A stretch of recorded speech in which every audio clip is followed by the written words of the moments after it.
Le 25 octobre 1836, l'un des obélisques de Luxor est érigé au centre de la place de la Concorde, à Paris.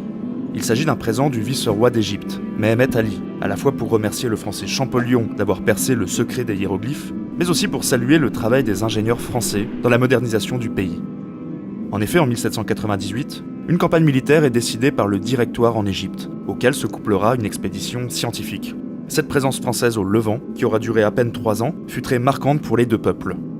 Alors observons comment s'est déroulée cette campagne d'Égypte, à la fois militairement et scientifiquement. Et demandons-nous quel bilan nous pouvons en tirer.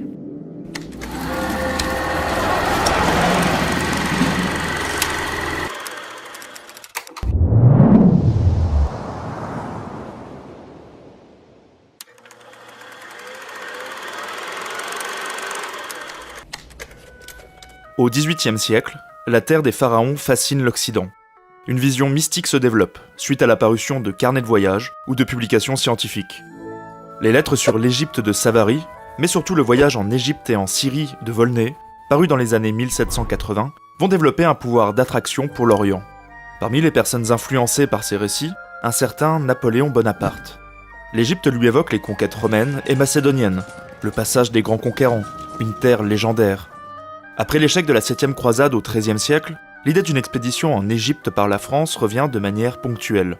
Sous Louis XIV ou Louis XVI, plusieurs rapports sont favorables à une expédition. Les souverains n'y donneront pas suite. Durant la Révolution, plusieurs études décrivent la conquête comme facile. Le Directoire va remettre le projet sur le devant de la scène. Dans un contexte géopolitique bouleversé, les raisons d'une campagne au Levant vont alors être multiples. La première raison repose sur la rivalité franco-anglaise. Suite à la paix de Campo Formio, signée le 18 octobre 1797, l'alliance de nombreux États européens contre la France révolutionnaire s'effondre.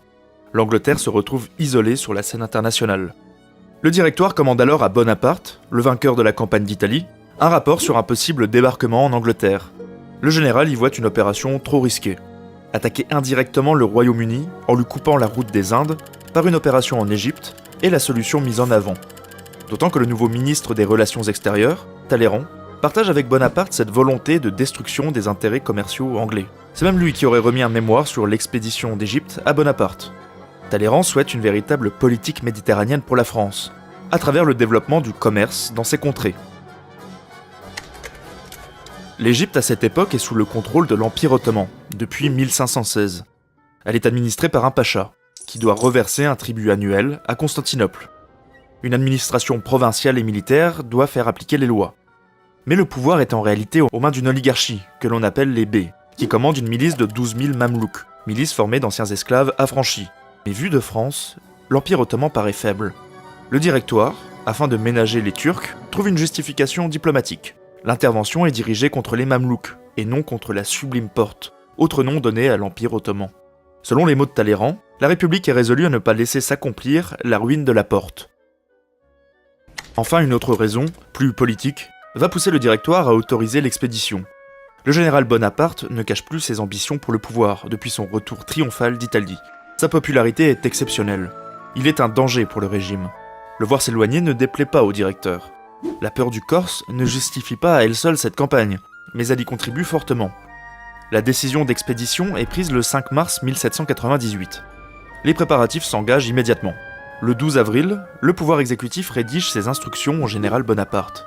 Chasser les Anglais de toutes les possessions de l'Orient et améliorer le sort des naturels de l'Égypte. Le plus grand secret entoure les préparatifs. Il ne faudrait pas que les Anglais aient vent de cette expédition et détruisent le corps expéditionnaire en pleine Méditerranée. Seuls quelques généraux sont dans la confidence. Bonaparte contrôle tout et surveille tout. À l'expédition militaire, il adjoint une expédition scientifique. 167 savants, ingénieurs et artistes sont chargés de dresser un tableau de l'Égypte, étudier la possibilité d'un canal, tracer des routes et aider logistiquement les militaires. Le 19 mai 1798, l'armée d'Orient quitte Toulon, rejoint par des convois de Gênes et d'Ajaccio. 54 000 hommes au total. Première étape, Malte, pour ravitaillement. Sauf que les chevaliers de l'ordre de Malte refusent de laisser entrer plus de 4 bâtiments à la fois. Le prétexte pour attaquer est parfait. Le 12 juin 1798, Malte tombe et entre dans le giron français. Le port de la cocarde est obligatoire. Les Maltais deviennent égaux en droit, les prisonniers musulmans libérés. Bonaparte se présente en libérateur et souhaite donner une bonne image à cette invasion. L'objectif est de libérer le pays de la tyrannie des Mamelouks, qui exercent réellement l'autorité. Le respect de la population et de leur religion est une consigne donnée par Bonaparte à ses soldats, qui enfin découvrent leur destination. Un triple débarquement s'effectue à Alexandrie, Rosette et Damiette. Le même jour, 1er juillet 1798, Alexandrie tombe aux mains des Français sans difficulté. La ville est placée sous le commandement de Kléber. Voulant jouer sur l'effet de surprise, l'objectif est tout de suite de se diriger vers le Caire. La marche dans le désert est longue et harassante pour l'armée française. Écrasée sous la chaleur, manquant d'eau et dont les équipements, notamment les uniformes, en laine, ne sont pas adaptés. Le découragement gagne les troupes. Une première bataille contre les Mamelouks se déroule le 13 juillet. C'est l'occasion pour Bonaparte de tester sa formation en carré, qui réussit à repousser les assaillants. La bataille décisive se déroule le 21 juillet, à environ 12 km des pyramides, à Imbaba. C'est à cette occasion que Napoléon Bonaparte aurait prononcé sa célèbre phrase « Songez que du haut de ces pyramides, 40 siècles vous contemplent ». Parole sans doute un peu remaniée pour mieux affirmer la gloire du futur empereur. Usant de la même technique de formation en carré, les Mamelouks de Mourad Bey s'écrasent sur les troupes françaises. C'est le Moyen-Âge contre les temps modernes. La victoire est sans appel. La route du Caire s'ouvre. Les troupes françaises y pénètrent le 24 juillet. Bonaparte se présente à la population comme libérateur du joug mamelouk. Mais l'image fantasmée de l'Orient vu d'Europe se heurte à la réalité. La ville est sale, la nourriture mauvaise, et pour couronner le tout, il n'y a pas d'alcool. L'eau rend malade les troupes. Si la conquête de l'Égypte fut aisée, l'occupation le sera beaucoup moins. Surtout que le 1er août, la flotte française est détruite par l'amiral Nelson en rade d'Aboukir. 11 navires sur 13 sont coulés. L'armée est coupée de sa voie de repli maritime. Bonaparte engage malgré tout des réformes énergiques.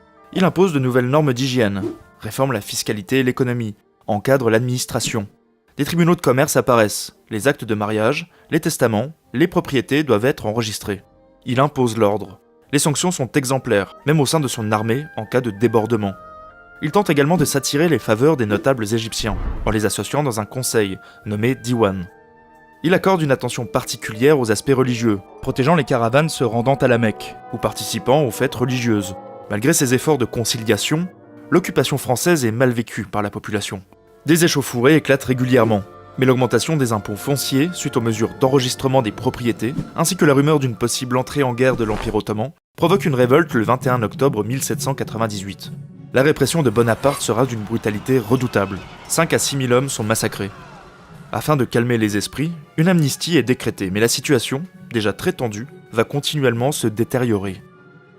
Pendant ce temps-là, le reste de l'armée mamelouk est poursuivi en Haute-Égypte. Accompagnant cette armée, des scientifiques qui vont dessiner et décrire les merveilles découvertes.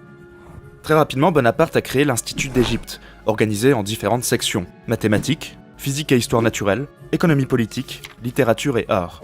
L'objectif est le progrès et la propagation des Lumières, mais aussi l'étude de la civilisation égyptienne. Un journal, la Décade égyptienne, rend compte des séances et des nouvelles découvertes. Une imprimerie ramenée de France permet de publier journaux, dictionnaires et affiches, en français et arabe. Sous la présidence du mathématicien Gaspard Monge, l'Institut va très vite se fixer des orientations pratiques pour le pays.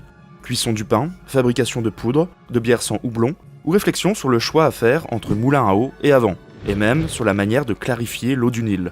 Des travaux sont menés à Suez pour le percement d'un canal, qui seront repris un demi-siècle plus tard par l'ingénieur Ferdinand de Lesseps. Mais la plus grande découverte est sans nul doute la pierre de Rosette, en juillet 1799, qui va permettre à Champollion, 20 ans plus tard, de déchiffrer les hiéroglyphes. Les savants vont systématiquement dessiner et décrire les lieux qu'ils rencontrent, mais aussi la faune, la flore, et également donner leurs impressions. Cet extraordinaire travail sera compilé dans la description de l'Égypte, sous la direction de Comté, inventeur du crayon moderne. 900 planches et 3000 gravures au total, dressées dans un climat suffocant au milieu d'une armée en campagne. D'autant que la situation militaire va se dégrader assez rapidement. Début janvier 1799, Anglais, Russes et Ottomans s'allient pour combattre Bonaparte. Le subterfuge initial de chasser les Mamelouks pour aider les Ottomans n'a pas vraiment marché. Bonaparte prend les devants et part avec 15 000 hommes pour la Syrie. Après avoir pris la forteresse d'El Arish avec quelques difficultés, puis la ville de Gaza, l'armée se dirige vers Jaffa, deuxième port de Palestine. Les 2 émissaires français envoyés pour négocier la reddition sont décapités et leurs têtes exposées au bout de piques. Énervé, Bonaparte donne l'assaut. La ville tombe, mais les exactions vont être abominables. Près de 3000 Turcs qui ont échappé au massacre parviennent à se cacher. Découvert, il négocie la reddition, qui est accordée. Bonaparte, lorsqu'il apprend cela, est furieux. Plutôt que de s'en occuper, il décide de les faire exécuter, à la baïonnette pour économiser les balles. C'est une boucherie, une pyramide effroyable de morts et de mourants. Alors comment expliquer cela ? Sans doute par la volonté de terroriser la population et intimider Djezar Pacha, qui règne sur la région, et que l'on surnomme affectueusement le boucher. Punition divine ou karma, la peste s'abat sur Jaffa, touchant l'armée française et créant une certaine panique. La scène des pestiférés de Jaffa sera immortalisée par ce tableau de Gros, où Bonaparte touche les infectés à la manière des rois français, guérissant les écrouelles. Suite à la conquête de Jaffa, l'armée pose le siège devant Saint-Jean d'Acre, où se trouve le fameux Pacha. Bien organisé, disposant de ravitaillements anglais, posant des pièges partout, les Ottomans résistent. Malgré 9 assauts, Saint-Jean d'Acre ne tombe pas. La lassitude et la démoralisation des troupes poussent à la retraite. La campagne de Syrie est un échec, mais Bonaparte entre au Caire en héros, par la porte des victoires. Apprenant qu'une armée anglo-ottomane vient de débarquer en rade d'Aboukir, il décide d'attaquer, en changeant sa tactique de formation en carré par des charges de cavalerie. La victoire est totale, effaçant le souvenir catastrophique de la première bataille d'Aboukir. Le général apprend alors que le pouvoir est à portée de main en France. Il abandonne secrètement l'Égypte et transfère le commandement au général Kléber, laissant l'armée d'Orient dans une situation désastreuse. Dans une impasse, sans munitions ni voie de repli, Kléber va négocier une retraite honorable avec les Anglais. Le 24 janvier 1800, une convention est signée à El Arish. Les Français ont 3 mois pour quitter l'Égypte. Mais en mars, un malentendu fait croire à Kléber que les Anglais exigent une capitulation totale, ce qui n'était pas prévu par la convention. Humilié et vexé, Kléber reprend les armes et reconquiert l'Égypte, suite à une éclatante victoire lors de la bataille d'Héliopolis. Mais le 14 juin 1800, Kléber est assassiné au Caire. C'est Menou, homme peu charismatique et partisan de l'occupation, qui lui succède. Converti à l'islam, il se fait désormais appeler Abdallah Jacques Menou. Mais ses soldats le nomment Abdallah le Renégat, une fronde née chez les officiers français, qui veulent rentrer au pays. D'autant que les Britanniques reprennent Malte, et débarquent à Aboukir en mars 1801. Les taux se resserrent. Le Caire tombe en juin. Un accord d'évacuation est signé le 27 du même mois. Le 1er octobre 1801, les préliminaires de paix sont signés à Londres, annonçant la future paix d'Amiens en 1802. À la fin de l'année 1801, il n'y a plus un soldat français en Égypte. Le rêve oriental de Bonaparte est définitivement terminé. Alors que retenir de cette expédition ? Pour le directoire qui souhaitait se débarrasser de l'ambitieux Bonaparte, l'objectif est complètement raté. Bien servi par une propagande qu'il alimente lui-même, et une déformation des événements qui le met en avant, il revient auréolé de gloire. Le coup d'état du 18 Brumaire, 4 mois après son retour d'Égypte, témoigne de sa popularité et de ses soutiens politiques en France. Militairement, c'est donc catastrophique, malgré la conquête facile au départ. Les troupes reviennent en France à bord de bateaux ennemis, et donc l'objectif principal, de couper la route des Indes aux Anglais, n'est pas atteint. L'aspect positif, celui qui sera mis en avant, et sans doute à raison, est à chercher du côté scientifique. Les travaux des savants sont d'une richesse jusque-là jamais atteinte. L'incroyable description de l'Égypte est une mine d'informations qui va ouvrir la voie à l'égyptologie. Leurs observations, croquis, relevés, descriptions et analyses sont les véritables victoires de cette campagne, au point que Mehemet Ali, qui deviendra le vice-roi d'Égypte en 1805, se présentera comme continuateur égyptien de l'œuvre de Bonaparte. Voilà, j'espère que cette vidéo vous a plu. N'hésitez pas à partir à la conquête du pouce bleu, pour information il est juste en dessous de la vidéo. Je vous invite également à partager et à commenter. N'hésitez pas à me soutenir sur Tipeee si vous en avez les moyens. J'en profite pour dire un gros merci aux tipeurs, comme à chaque fois. Merci pour leur soutien, ça fait toujours plaisir. Je vous remercie encore d'avoir visionné et je vous dis à bientôt pour un nouvel épisode.